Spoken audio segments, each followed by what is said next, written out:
What's going on, guys? Doe here. Hope you're having a fantastic day, and I'll be going over which specials and mods are good and which ones are used with each other to make them even better. So like which combinations are good, that kind of thing. So to get things going, I'm gonna go ahead and cover the specials first, and the first two specials I'll be covering, I'll be doing them sort of like together, and that will be Avenging Overdrive and Valiant Overdrive. The Overdrive part here is important because what that does is it gives you 20% attack speed and slices for your attacks. Both these specials have that exact same functionality, but Valiant Overdrive will grant you a pip on activation, and it will also grant you pips throughout the duration of this special. Whereas Avenging Overdrive will just give you a pip if you parry an attack, but the parry itself will also deal a pretty good chunk of damage. And that's sort of like where these two differ. If you're fighting a boss or a behemoth that will attack you pretty often, Avenging Overdrive is the solid choice here. It is pretty much the best choice in most situations. Whereas if you're fighting a boss that won't attack you that often, or that you can stagger lock, you bring Valiant Overdrive. Now, the other thing here is that Valiant Overdrive is unlocked at level 0, whereas Avenging Overdrive is unlocked through the Trial Store with, I think, 500 or 250 still marks, one of the two. So keep that in mind. Now, the last special is going to be Ardent Cyclone. This is a lot better than it was, and I'm saying like better than it was because there was an old sword before the new rework.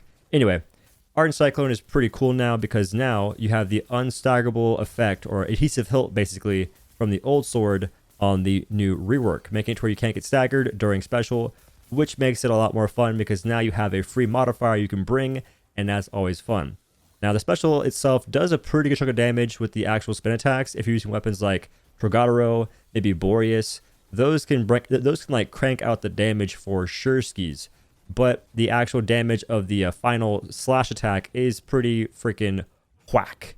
And that's mostly because it doesn't really matter what you do. You can't really get this number that high. Like you can maybe hit for like 8 or maybe even 10k. Now, I don't really mind it too much because it's a fun special. And at the end of the day, if something's fun and enjoyable, it doesn't really have to be that strong at the same time. It can just be fun and enjoyable. So that's kind of where the specials are at. Now it's time to discuss the modifiers. The first modifier you get for the sword, if you're doing the mastery, is going to be Mending Bladecore. Each valor gained or spent restores 30 health. This is actually not that bad if you're building and spending valor. If you're only building it, it's not very good. And an example of that will be with Ardent Cyclone. Do not use Mending Bladecore and Ardent Cyclone because the value there is just damn near non-existent. Because 30 health every 4 seconds is ridiculously just low. Now, the next modifier is Recursive Hilt. Dealing damage with Blade Rush restores 20 stamina and generates 3 valor over 9 seconds. Does not stack. This is a very freaking good modifier. It's probably the best modifier, and that's especially in conjunction with Avenging Overdrive because that special does not grant you valor over time. It is instead valor on activation. So you can use that with Valiant if you want to as well, but it's a really good pick for Avenging Overdrive for Sherman. It's just really strong in that kind of sense. And then we have Charged Sword Focus. Instead of dealing damage over time, Resounding Echo, the giant AoE you can plant, deals damage once after it expires and deals 50% extra damage. This is a cool modifier, but it ain't there, Chief. Like, it is not there whatsoever in terms of damage or anything like that. What you really need is an increased AoE and maybe decreasing the time it takes to explode by like 3 seconds, because it takes 6 seconds for this to explode. That is not very cool. It's not very cool, interesting, or fun. And I kind of don't like it because of that. And you could also maybe make it to where you get some a pip back if it like lands, because if you don't decrease the time it takes to detonate, at least give more reward for detonating it when you should. Because otherwise, I just don't see a world where people use this modifier over the other ones unless you're just trying to like go for variety. And even then, man, I don't see that being the effective case there. Then there's Dynamic Bladecore. After using any Valor combo, your next Valor combo within 5 seconds deals 30% extra damage. So for this, you can basically start one combo and keep chaining combos into each other and making that pretty solid. This modifier should basically only be used with Valiant Overdrive if you want my advice, and that's because it's really difficult to use this modifier unless you have like 5 or 6 pips. If you don't have 5 or 6 pips ready to go, it's hard to use. But if you have Valiant Overdrive, where you get a pip on activation and pips over time, it's a lot easier to make use of. So that's a really good combination to have going right there. Because of that, I wouldn't really make any changes to it because it seems pretty good in its own right. But if I had to make a change, I'd maybe increase the sort of time you have to make another combo by a couple seconds. But even then, I don't think it's necessary. So there's my 2 cents on that. Lastly, we have Keen Edge. After the Blade Surge, projectile travels a short distance. The damage is increased by 100%. Oh my goodness. This is so garbage, I'm upset. Like, this would be such a cool modifier in a couple of ways. Like, you could do so many things and change it to actually make it useful, but right now, it is garbage. There is no disagreeing that fact. It is the worst modifier out of the entire lot, and I'm kind of salty, okay? I'm not gonna lie. This is like, I just want variety, and this does not give me variety. It's like, it's there, but it shouldn't even exist. Like, that's all I'm gonna say.